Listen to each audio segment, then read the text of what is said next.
అందరికీ నమస్కారం. ఈరోజు ఏప్రిల్ 18, 2024 విజయవాడ పశ్చిమ నియోజకవర్గానికి ఎమ్మెల్యే అభ్యర్థిగా భారతీయ జనతా పార్టీ అభ్యర్థిగా జనసేన మరియు తెలుగుదేశం పార్టీ మద్దతుతో నేను ఎమ్మెల్యే అభ్యర్థిత్వానికి నామినేషన్ ఫైల్ చేయడం జరిగింది. మొత్తం నియోజకవర్గం మొత్తం ప్రజలు బ్రహ్మరథం పట్టారు. వాళ్ళ సంతోషం చూస్తూ ఉంటే నాకు నా బాధ్యత ఎంతో పెరిగిపోయిందనే ఉద్దేశంతో నేను ఫీల్ అవుతూ ఉన్నాను. అలాగే రేపు గెలిచినాక ఈ నియోజకవర్గానికి చేయవలసిన పనులు చాలా ఉన్నాయి. అంటే అవి నియోజకవర్గం స్వతంత్ర భారతదేశం వచ్చినాక విజయవాడలో ఇంత దుర్భర పరిస్థితుల్లో ఈ నియోజకవర్గం ఉందంటే డెఫినెట్గా ప్రజాప్రతినిధులు పూర్తిగా దీన్ని వదిలేసినట్లుగా ఉంది. ప్రజల పాపం ఓటేసి గెలిపించారు, కానీ ఏ ఒక్క ప్రజాప్రతినిధి కూడా నియోజకవర్గ అభివృద్ధి కానీ సస్టైనబుల్ సోర్స్ ఇన్ఫ్రాస్ట్రక్చర్ కానీ వాళ్ళ స్థితిగతులు వాళ్ళ జీవన ప్రమాణాలు పెంచడానికి ఏమాత్రం పనిచేసినట్టుగా కనపట్టలేదు నాకు.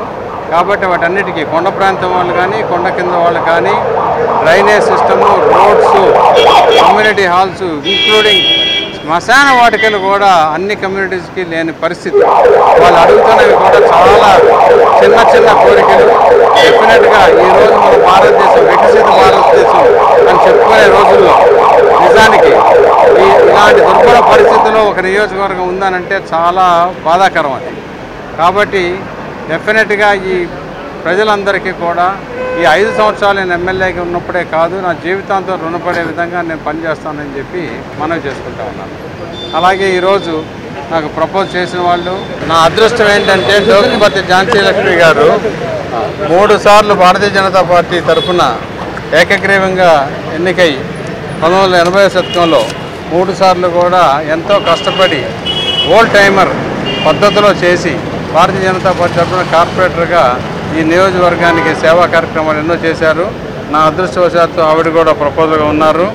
అట్లాగే కొప్పిశెట్టి వెంకటేశ్వరరావు, అప్రోడ్ షేక్ గారు, అట్టూరు శ్రీరామ్ గారు, బేగ్ గారు అందరూ కూడా కలిసి నన్ను సపోర్ట్ చేశారు, ప్రపోజ్ చేశారు. అట్టూరు శ్రీరామ్ గారు నాకు చీఫ్ ఎలక్షన్ ఏజెంట్గా కూడా ఈరోజు నియమించడం జరిగింది.